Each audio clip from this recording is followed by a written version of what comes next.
출애굽기 하나님의 구원 경영 13번째 시간에 주시는 하나님 말씀은 구약 성경 중에 출애굽기 8장 28절에서 32절의 말씀입니다. 구약 성경 93면이 되겠습니다. 구약 성경 93면 출애굽기 8장 28절에서 32절의 말씀 봉독할 때 살아계신 하나님의 음성을 들으실 수 있기를 바랍니다. 바로가 이르되 내가 너희를 보내리니 너희가 너희의 하나님 여호와께 광야에서 제사를 드릴 것이나 너무 멀리 가지는 말라.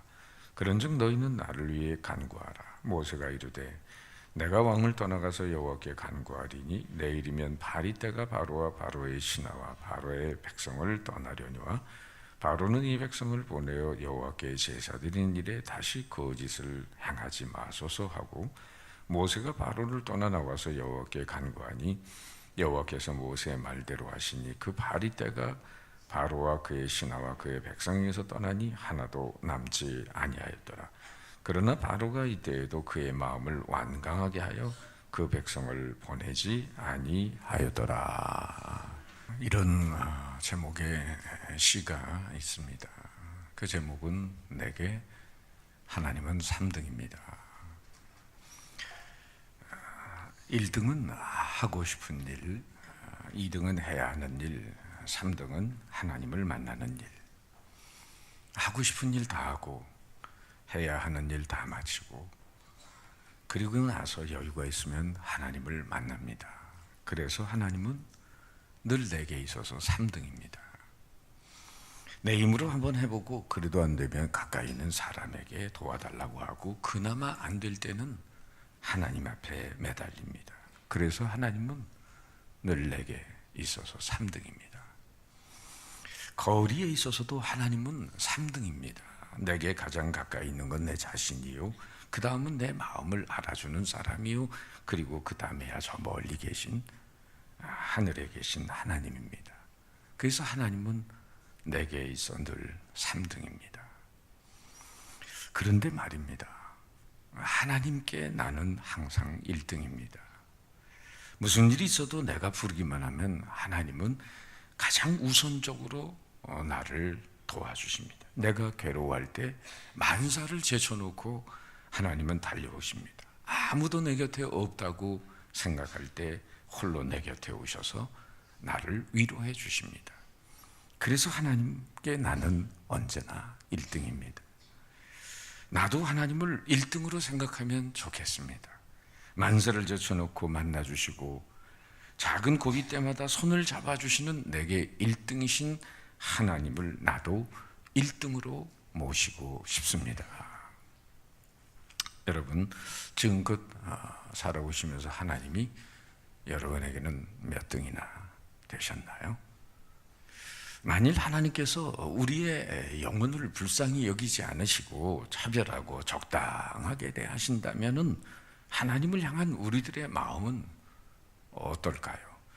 우리들은 하나님께 사랑과 은총을 받기를 원하면서도 정작 우리의 구원 되시는 하나님을 섬기는 모습은 하나님 중심적으로 섬기기보다 내 현실에 맞춰서 편의와 내 기준에 맞춘 자기 중심적인 모습으로 하나님 앞에 다가설 때가 많다는 겁니다.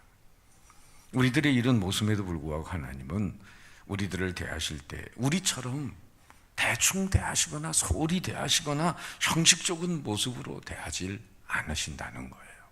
우리의 영혼을 귀하게 여기시고 사랑과 은혜의 마음으로 인격적으로 구밀한 마음으로 언제나 우리에게 가까이 다가오시는 줄 믿습니다.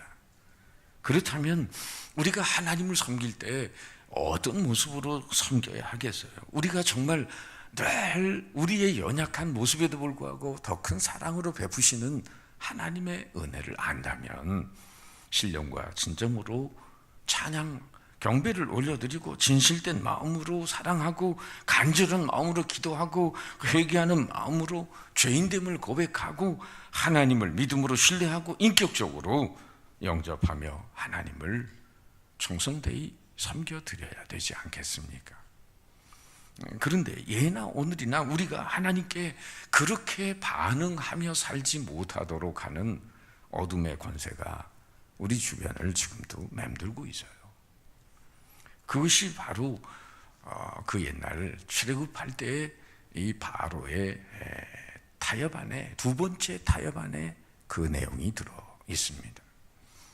지난 시간에 본 대로 애굽왕 바로는 광야로 나가서 우리가 예배를 드리겠다고 모세가 요청할 때 오히려 이렇게 첫 번째 타협안을 내놓았어요. 너희는 이 땅에서 예배를 드려라. 이 땅에서.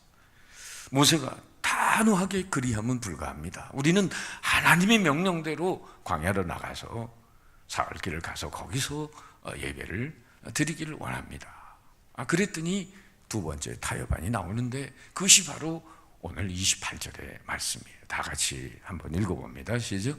바로가 이르되 내가 너희를 보내리니 너희가 너희 하나님 여호와께 광야에서 제사를 드릴 것이나 너무 멀리 가지는 말라. 그런즉 너희는 나를 위하여 간구하라. 여러분, 여기 눈여겨봐야 될 대목이 있는데 너무 멀리 가지는 말라. 따라합시다. 너무 멀리 가지는 말라. 이게 바로의 두 번째 타협 아니면서 오늘 성도들을 향한 사단의 유혹이라는 사실을 알아야 합니다. 이 너무 멀리 가지 말라는 이 바로의 타협 안의 의미는 뭘까? 예수 믿는 건 좋다. 그러나 믿기는 믿되 적당히 예수를 믿어라. 불신자들이 간혹 그런 얘기 하잖아요. 뭐 그렇게 유별나게 믿으려고 하느냐. 주일날 한번 가서 예배 딱 드리고 그냥 형식적으로 기본만 하면 되지. 무슨 새벽기도 나가고 수요 예배 나가고 금요기도 나가고 뭐 교사도 하고 순장도 하고 뭐 이렇게 유별 떨게 신앙생활을 한다고 하냐. 여러분, 이 말 들을 때 은혜가 되십니까? 은혜가 되면 좀 큰일 나는 거예요. 너희들이 믿기는 믿되 적당하게 믿으면 되지 뭐 그렇게 열심을 내냐. 그런 식으로 교묘하게 사단 마귀는 우리의 마음과 생각을 세상으로 잡아당기려고 하고 있는 것이죠. 말씀에 순종을 해도 어느 정도 아주 조금만 흉내만 내면 되지 그렇게 지나치게 할 것 없다. 적당히 타협하면서 살라는 말이죠. 사단은 우리가 완전히 자신을 떠나서 하나님께 향하는 것을 못 견뎌하는 거예요. 그렇게까지 열심히 할 게 없다. 양다리 걸치고 믿음의 명분만 딱 지키고 편하게 예수 믿어라. 그런데 하나님의 백성들에게 하나님은 뭐라고 말씀하셨어요? 신명기 6장 5절의 말씀을 다 같이 시작. 너는 마음을 다하고 뜻을 다하고 힘을 다하여 네 하나님 여호와를 사랑하라. 여러분, 하나님 사랑하는데 어떻게 사랑하라고 말씀하셨어요? 마음을 다하고 뜻을 다하고 힘을 다하여 온 힘을 다해서 하나님 사랑하라. 하나님이 정말 출애굽을 하는데 이 10가지 재앙을 퍼부면서 엄청난 출애굽의 역사를 이루시잖아요. 우리 영혼을 이 죄와 저주와 사망의 권세에서 빼어내는데 얼마나 많은 하나님이 공을 들이십니까? 정말 우리를 하나님의 양녀 삼아주기 위해서 자신의 독자를 십자가의 제물로 바치시는 하나님의 그 사랑의 열정을 여러분은 가슴에 담고 계신가요? 양녀를 위해서 독자를 희생하는 그런 분이 어디 있습니까? 세상에. 우리가 받은 사랑이 그런 사랑이에요. 그러면 마음과 뜻과 우리도 정성을 다해서 사랑을 해야 될 텐데 사단은 적당히 예수 믿어라. 그러니까 신앙의 가장자리에 머물고 깊이 들어가지 마라. 즐길 거 세상에서 다 즐기고 예수는 적당히 믿는 거야. 여러분, 우리가 신앙의 가장자리에 머물면 안 되는 이유가 뭘까요? 저는 세 가지 이유를 생각하는데 하나는 소극적 이유고 두 가지는 적극적인 이유인데, 자, 우리가 신앙의 깊은 곳이 아니라 신앙의 이 가장자리에 머물면 안 되는 첫 번째 이유는요, 우리가 사단의 공격을 받아서 쉽게 넘어지기 때문이에요. 너무 멀리 가지는 말라. 예수를 믿어라. 신앙생활 해라. 그러나 열성분자 되지 말아라. 티내고 예수 믿는 거 꼴불견이야. 예수 믿는다고 하루아침에 술 끊고 담배 끊고, 그리고는 뭐 주일날 가게 문 닫고, 예수 믿는다고 은혜 받았다고 찔찔 짜고, 수요예배 금요기도에 뭐 철야 예배 가고 새벽기도 야단 넙석을 떠는 거, 그거 그렇게 믿지 않아도 돼. 그냥 적당히 예수 믿어. 어떻게든 자기에게서 멀어지지 않게 하려는 이 바로의 본심은 뭐죠? 어디에 그 본심이 있는? 지금 공짜로 사용하는 노동력을 부려먹고 있는 산업과 경제의 핵심이 된 노예들을 내보낸다는 건, 그건 산술적으로 봐도 바로에게는 엄청난 손해가 되는 거죠. 그러니까 바로 입장에서는 절대로 노예들을 안 보내려고 하는 거죠. 하나님 생각은 달라요. 우리가 세상의 노예로 이리저리 끌려다니길 원하지 않아요. 정말 진정한 자유인으로 살길 원해요. 하나님의 자녀로 살길 원해요. 하나님은 애굽이 없으면 살 수 없는 존재들을 광야로 내받아 애굽이 없어도 살 수 있고, 반대로 하나님 없으면 살 수 없는 존재로 우리를 만드십니다. 그것이 하나님의 뜻입니다. 여러분, 너무 멀리 가지는 말라. 바로 사단의 전략은 바로 우리를 교회로 풀어주는 듯한 그런 유화 정책을 쓰지만은, 사실은 자신이 그 영혼의 고삐를 붙들고 자기 마음대로 하수인으로 부리겠다는 얘기입니다. 군대 가면 고참들이, 신참들이 오면은 묻는 게 있어요. 너 교회 가냐 안 가냐? 교회 다니냐 안 다니냐? 예, 교회 다닙니다. 그러면 고참이 또 묻는 게 바로 이런 겁니다. 너 신자냐 환자냐? 너 신자냐 환자냐? 그러면 여기 보통 믿는 신자라고 하면은 그 고참들이 교회 주일날 보내지도 않고 이렇게 저렇게 심부름시키고 그냥 계속 부려먹는다는 거예요. 그런데 예수님에게 반 미쳤다는 표현으로 전 기독교 환자입니다. 아예 이렇게 말해버리면은 그 다음부터 주일날 건드리지도 않는다는 거예요. 쟤는 건드려봐야 소용이 없다. 예수님에게 미친 놈이니까. 여러분, 믿기는 믿는데 적당히 믿습니다. 대충 믿습니다. 시장자리, 가장자리를 맴돌고 있습니다. 그렇게 하면 바로가 쫓아와서 이스라엘 백성들을 바로 노예로 잡아 끌고 갈 듯 있듯이 어중간한 신앙생활이 세상의 유혹과 사단의 미혹에 넘어가기 쉽다는 거예요. 월남이 패망할 때 이야기인데 잘 알려진 얘기죠. 그 다른 나라로 이제 보트를 타고 피신해 가는, 피난 가는 그분들을 일명 보트 피플이라고 했습니다. 칠흑 같은 밤에 어느 가족이 숨겨두었던 배를 타고 일가족이 노를 저어가지고 이제 베트남을 떠나서 다른 나라로 피신하려고 하는데, 글쎄 베트공들이 와가지고는 다 총으로 쏴서 그 일가족을 다 사살했는데, 아니 밤새 노를 졌는데 어떻게 죽게 됐느냐? 불사 이 땅에 묶여있는 닷줄을 안 클르고, 마음이 급해서 닷줄을 안 클르고 그냥 물 위에서 노를 졌으니 1시간을 노를 져도 가긴 어딜 가요? 여러분, 우리 신앙인들이 깊은 은혜의 바다를 향해 나가지 못하는 이유가 뭘까? 세상의 닷줄에 묶여 있기 때문에 그렇습니다. 그래서 신앙생활 한다고 해도 네 종류의 신자가 있다고 볼 수 있는데, 첫째, 발목만 은혜의 강물에 담가놓고 찰싹거리며 신앙생활하는 사람들이 있어요.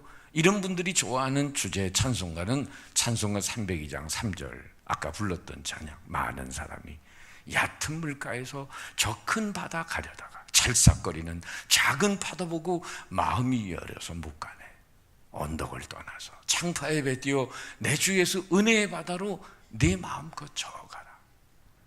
여러분, 두 번째는 무릎까지 담그고 사는 분들이 있어요. 어려움에 부딪힐 때마다 하나님 앞에 엎드려 기도합니다. 응답도 잘 받아요. 그러나 가치관의 변화가 없어요. 세 번째는 가슴까지 담그고 사는 신자들이 있어요.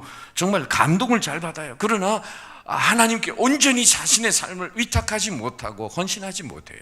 네 번째, 온몸을 담그고 하나님의 은혜의 강물에 온전히 맡겨놓고 살아가는 사람들이 있어요. 이런 사람을 진정한 그리스도인이라고 말하는 겁니다. 여러분, 이처럼 사단의 공격을 받지 않도록 온몸을 은혜의 강물에 담그고 사는 그런 신앙인들이 되시기를 주님의 이름으로 축원합니다.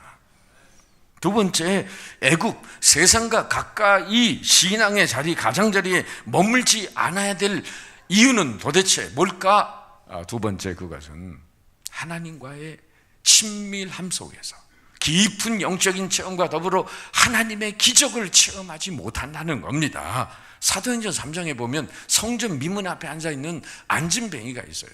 이 안진뱅이는 지금 성전에 예배하러 오는 게 아닙니다. 성전에 오기는 와요. 그러나 성전 안에서 되어지는 일에서는 관심이 없어요.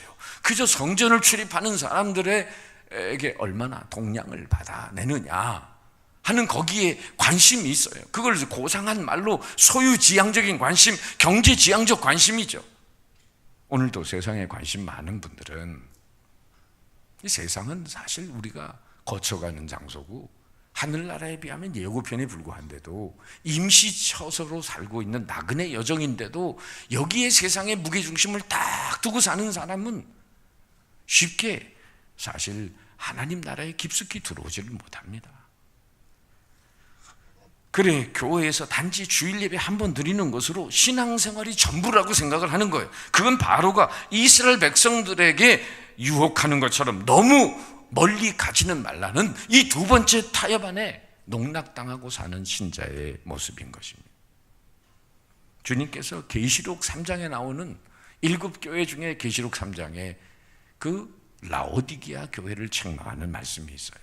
계시록 3장 15절 같이 한번 읽어볼까요? 시작. 내가 네 행위를 아노니 네가 차지도 아니하고 뜨겁지도 아니하도다. 네가 차든지 뜨겁든지 하기를 원하노라. 차든지 뜨겁든지 해야 되는데 어중간한 상태는 미지근한 거죠. 여러분, 미지근하다는 게 무슨 뜻이에요? 이것도 아니고 저것도 아니에요. 그죠?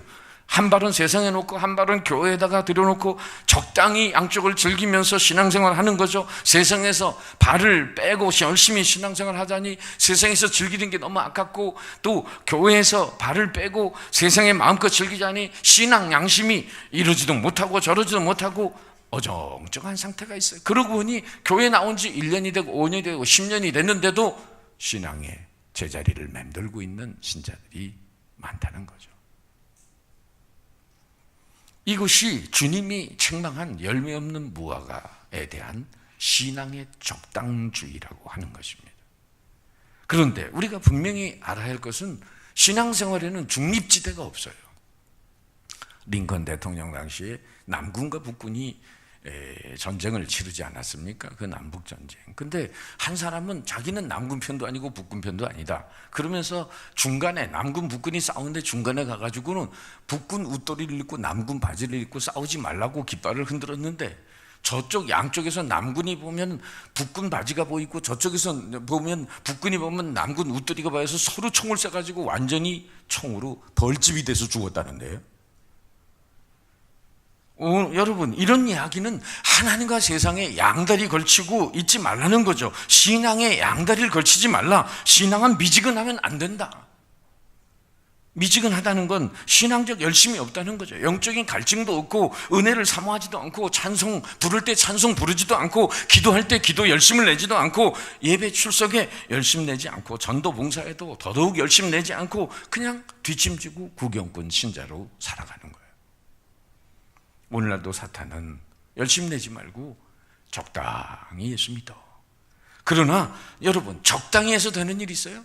적당히 공부해가지고 좋은 대학 갑니까? 적당히 일해가지고 승진합니까? 적당히 일해서 사업이 됩니까? 적당히 운동해서 금메달 땁니까? 피눈물 나는 고생을 해서 선수촌에서 훈련한 선수들이 동계올림픽 가서도 그렇게 컬링인가 뭔가 해가지고 영미 금메달 따는 게 은메달 그렇게 딸 수 있고, 요즘 청소기 선전에도 나와요. 대충 했어봐. 어디 CF에 어디 나오나. 여러분, 요즘 인턴반 출애굽기 저한테 공부하시고 이제 사역을 하는 분들이 계신데, 제가 어느 여집사님 만나서 좀 어떠세요? 힘들지 않으세요? 말씀 재생산하느라고 수고하십니다. 어떠세요? 그랬더니 그 집사님 하신 말씀이, 목사님, 제가 배울 때도 은혜가 되는데 이 전할 때 더 은혜가 됩니다. 저는 그분하고 제가 말씀을 전하면서 눈물 속에 이 말씀을 매주마다 나누고 있어요. 정말 여러분, 요한복음 2장에 보면 가나의 혼인잔치에 물이 포도주로 변하는 기적의 사건이 있는데 예수님이 하인들에게 두 가지를 명령하잖아요. 항아리에 물을 채워라, 그리고 갖다 줘라. 여러분, 누가 더 큰 감격과 은혜를 누리게 되었을까요? 포도주를 마신 사람들입니까? 포도주를 만드는데 일조한 사람입니까? 물로 된 포도주를 맛본 사람들은 그냥 굿이나 보고 떡이나 먹은 거지만은 그 수고를 한 하인들은 오히려 포도주 먹지 않았어도 그 감격 속에 기적을 맞이한 거예요. 그래서 성경에는 이렇게 기록되어 있어요. 연회장은 물로 된 포도주를 맛보고도 어디서 났는지 알지 못하대. 물도온 하인들은 알더라. 전 이 말씀이 너무 은혜가 돼요. 물도온 하인들은 알더라. 그 수고를 해본 사람만이 아는 남다른 기쁨과 감격과 기적의 은혜가 가슴속에 솟구치는 거죠. 이게 하나님의 은혜에 대해서, 말씀에 대해서 순종해 본 사람만이 아는 남다른 기쁨과 은혜와 감격이 있는 줄 믿으시기 바랍니다. 여러분, 누가복음 5장에도 우리가 잘 아는 사건이 있잖아요. 밤이 맞도록 수고해도 잡은 게 없지만은 예수님이 그 바닷가에, 갈릴리 바닷가에 와서 시몬 베드로에게 뭐라고 말씀하세요? 시몬에게 이르시되 깊은 데로 가서 그물을 내려 고기를 잡으라. 마음에 내키지는 않았지만은 장모님 열병을 고쳐준 사건이 앞에 있었기 때문에 그래도 한번 대접하는 마음으로 어떻게 억지로라도 순종을 했더니 어떤 결과가 났어요? 선생님, 우리들이 밤이 새도록 수고해서 잡은 게 없지만은 말씀에 의지하여 내가 그물을 내리라 하고 그렇게 하니 고기를 잡은 것이 심이 많아 그물이 찢어지는지라. 할렐루야. 여러분, 엄청난 기적을 경험하게 되는 거예요. 오늘도 공허하고 허탈하고 낙심 속에 살고 있는 인생의 빈배들이 어떻게 은혜와 축복이 가득한 풍성한 삶을 살아갈 수 있을까? 그 해답은 누가복음 5장 4절에 있는 거죠. 깊은 데로 가서 그물을 내려 고기를 잡으라. 여러분, 깊은 데의 반대는 어디? 얕은 곳. 얕은 곳은 어디입니까? 세상 가까운 곳이죠. 물리적으로 해석해도 얕은 곳은 육지 가까운 곳이죠. 아이들은 강가든 수영장이든 얕은 곳에서 물놀이 하잖아요. 영적으로 미성숙한 사람은 세상 육지에 가까운 곳, 세상과 가까운 곳에서 놀기를 좋아하는 거예요. 배는 항구에 매달아두기 위해서 만들어진 존재가 아니에요. 정말 미지의 세계를 향해 달려나갈 수 있도록 배는 그 항해를 위해서 만들어진 존재가 아닙니까? 우리 영혼도 얕은 물가에 머물기 위해 존재하고 있는 것이 아니라 성령의 깊은 은혜의 바다로 나갈 수 있도록 하나님이 우리를 구원하시고 왕같은 제사장으로 우리를 통해 영광을 받으시기 위해서 우리를 창세전에 예정하시고 당신의 아들의 피값으로 구원하시고 우리에게 믿음을 선물로 주신 줄 믿습니다. 여러분, 그럴 때 우리가 영의 성령의 깊은 바다로 전진을 할 때 거기서 아름다운 영의 세계를 만나고 정말 놀라운 도화를 얻을 수가 있는 것입니다. 기적을, 하나님의 기적을 만나는 깊은 은혜의 바다로 전진을 원한다면 세상과 가까운 얕은 물가를 과감히 떠나야 된다는 거예요. 출애굽한 이스라엘 백성들의 입장에서 보면 바로 애굽에서 멀어질수록 축복의 땅 가나안하고 가까워지는 거고 세상과 가까울수록 바로 하나님하고 멀어지는 것이다. 오늘 주제 찬양 그 후렴 가사에 보면 이런 내용이 있잖아요. 주의 말씀 의지하여 깊은 곳에 금을 던져 오늘 그가 놀라운 일을 이루시는 것을 보라. 깊은 곳에 내 믿음의 그물을 던질 때 하나님이 놀랍게 역사하시는 기적을 체험하게 될 줄 믿습니다. 세상과 멀어지는 깊은 곳에서 이루시는 하나님의 은혜와 기적을 경험하고 늘 간증하는 은혜가 있으시기를 주님의 이름으로 축원합니다. 한 가지 더, 이 애굽 세상과 가까운 신앙의 가장자리에 머물면 안 되는 적극적인 이유는 우리가 구속사의 도구로 사명적 인생을 살면서 이 세상에 거룩한 영향력을 흘려보내기 위해서예요. 사도행전 3장 아까 성전 미문에 앉아있는 안진뱅이 얘기 드렸지만은 그 안진뱅이를 일으킨 베드로와 요한을 생각해 보세요. 33년 동안 주님 따라서 다녔어도 주님을 많이 실망시킨 장본인이었습니다. 그러나 사도행전 2장에 주님 말씀대로 마가의 다락방에서 성령의 오순절 성령의 그 능력을 체험하고 저들이 완전히 새 사람이 됩니다. 그리고 3,000명 5,000명을 회개시키는 능력의 초대교회의 하나님의 기둥과 같은 인물이 돼요. 그 성령 충만함을 받고 사도행전 3장에 바로 기도하러 제9시 기도 시간에 성전에 들어가다가 안진뱅이를 보면서 뭐라고 외칩니까? 베드로가 이르되 은과 금은 내게 없거니와 내게 있는 것을 내게 주노니 나사렛 예수 그리스도의 이름으로 일어나 걸으라. 여러분, 성령 충만한 베드로와 요한은 성전 앞에 있는 안진뱅이, 구걸하는 안진뱅이에게 무엇을 주는 인생이 됐어요? 이 H자 들어가는 바로 6가지 선물을 주는 제 6H는 뭐냐? 첫째, hospitality. 바로 연약한 인간을 향한 사랑의 관심을 베풉니다. 베드로 요한은 기도하러 성전에 나오면서 결코 자신들이 받는 거룩한 은혜에만 관심을 갖는 사람들이 아니었어요. 영육의 고통을 받는 사람들에게 관심과 사랑의 시선을 주고 있어요. 두 번째는 His power. 예수 그리스도의 은혜와 능력을 금과 은 대신에 전달하고 있습니다. 세 번째는 heart, 따뜻한 사랑의 마음을 전달합니다. 7절에 있는 대로 오른손을 잡아 일으키니 성전 미문 앞에 앉아 있어도 그 구걸하는 그 안진뱅이의 외로운 손, 고독한 손을 아무도 만져주지 않았지만은 성령의 사람, 그들은 그들의 싸늘한 손을 만져 일으켜 줍니다. 그리고 네 번째, 헬스, 건강의 축복을 안겨줍니다. 다섯 번째, 호프, 인생을 새롭게 살아가도록 소망을 줍니다. 여섯 번째, 우리가 가야 할 헤븐, 천국의 놀라운 기쁨을 그 안진뱅이에 선물합니다. 할렐루야. 여러분, 우리는 오늘 바로의 두 번째 타협안 뭐죠? 너무 멀리 가지는 말라. 너무 멀리 가지 말라는 음성을 듣습니다. 왜 우리가 이 유혹을 거부해야 된다고요? 첫 번째, 세상의 사단의 유혹에 넘어가지 않기 위해. 두 번째, 날마다 더 깊은 은혜와 기적을 체험하기 위해. 세 번째, 구속사의 도구로 사명적 인생, 영향력 있는 인생을 살기 위해. 그렇게 살기 위해서 우리가 해야 할 일이 있다고 히브리서 기자는 우리에게 이렇게 권면해 줍니다. 히브리서 4장 16절 다 같이 시작. 그러므로 우리는 긍휼하심을 받고 때를 따라 돕는 은혜를 얻기 위하여 은혜의 보좌 앞에 담대히 나아갈 것이니라. 여기 은혜의 보좌는 성막으로 말하면 제일 깊은 곳에 있는 지성소를 말하는 거예요. 오늘도 신자들 중에는 뜰 신자가 있어요. 뜰 신자는 자기의 죄의 문제만 처리하는 현장입니다. 성소 신자는 거기에 떡상과 등대와 분향단이 있어서 말씀과 성령으로 공급받는, 은혜 받는 신자입니다. 지성소의 신자는 하나님의 임재를 상징하는 법궤가 있어요. 하나님의 임재 앞에 믿음으로 반응하고 헌신하는 그런 하나님과의 깊은 교통이 있는 신자를 말하는 거예요. 뜰 신자입니까? 성소 신자입니까? 지성소 신자입니까? 은혜의 보좌 앞으로 지성소로 나가는 신자가 되라. 때를 따라 너희들을 도울 것이라고 성경은 우리에게 말씀해 주고 있는 것이죠.